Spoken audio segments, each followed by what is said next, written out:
Hi, this is Kathy from MummyTravels, and I am doing a series of 12 travel tips if you're travelling with kids. I'm doing it as part of Vlogmas, so I'm calling them the 12 travel tips of Christmas, but they should work year round.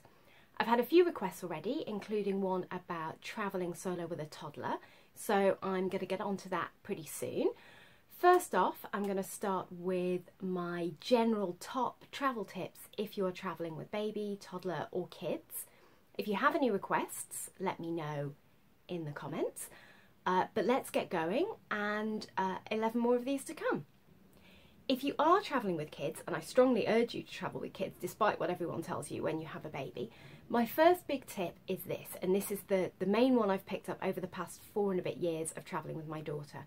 Plan, plan, plan, plan, plan, and then be totally ready to ditch the plan. So I always like to have a backup plan.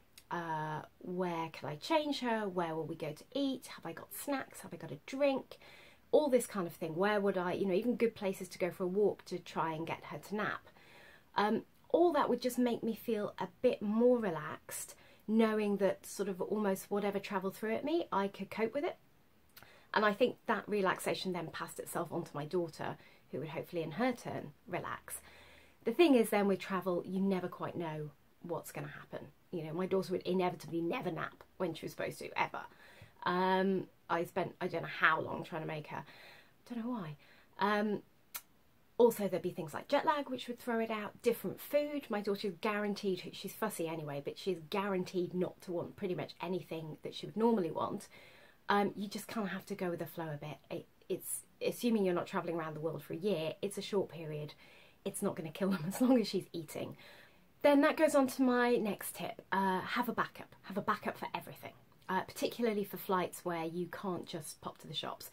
Spare nappies or spare pull-ups if you're at that stage. Spare wipes, always spare wipes. You can never have too many wipes.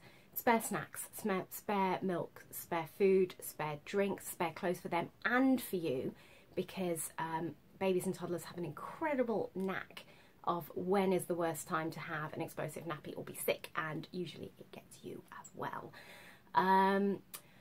Also spare things to entertain them, spare books, spare toys, spare crayons if the first set breaks, all that kind of thing.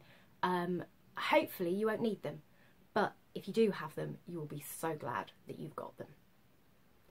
Thirdly, my tip, and this ties in a bit, for flights particularly, is quantity, especially when they're little. They do not have a long attention span. So I worked on the basis that if I had, 10 things that would entertain her each for about 5 minutes before she got bored, I could just keep rotating them and then throw in a snack or a meal or something in between that. So you do all 10 of them in one go, give her a snack, and then an hour has passed and you can go back to the beginning, because by that time the first thing would be new again. Throw in naps and so on as well, and suddenly the flight isn't quite so long as it seems. Once you arrive, my biggest tip is not to overschedule. Before I had my daughter, would very much be, oh, I'm here in this amazing place, I'm going to do all these things, I'm going to see all these things, try and have some fun as well. But, I never know, I might not come back, for years, let's do all of the things. With my daughter, I cannot do that. She will not put up with it at all. She will just get tired, and when she's tired she gets cross, she gets upset, and then we all know about it.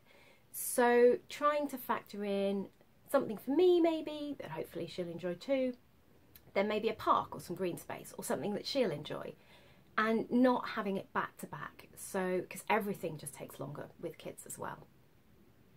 Then my final tip is kind of the underwriting one. If you're wondering, should you travel with kids? Yes, obviously, I'm going to say that. But the other thing is to travel as much as you can with a baby. It sounds a bit counterintuitive when you've got a new baby and you're grappling with everything. But when they're little and they're portable, especially if you're breastfeeding, if you can, or even if you're not, when they're only on milk and they hopefully sleep quite a lot, you can kind of carry on exploring a little bit as you did before, especially something like a city. If they're asleep in a buggy, you don't have to worry about whether they're enjoying the museum that you're in. I know that can be a little bit rose-tinted, because I remember trips where my daughter did not sleep during the night and I woke up the next morning practically in tears. But once they get to being a toddler, they want to get up and run around. Now she's 4, she has really strong opinions on what she wants to do as well, and is not so much open to compromise, you do that, I'll do this. So make the most of having a baby. So those are my top 5 tips if you're thinking of travelling with kids. I'm going to put all these on a playlist when they're done, so have a look out if you want to see the full set of 12, or if you're watching live, keep watching, there'll be more coming over the next couple of weeks.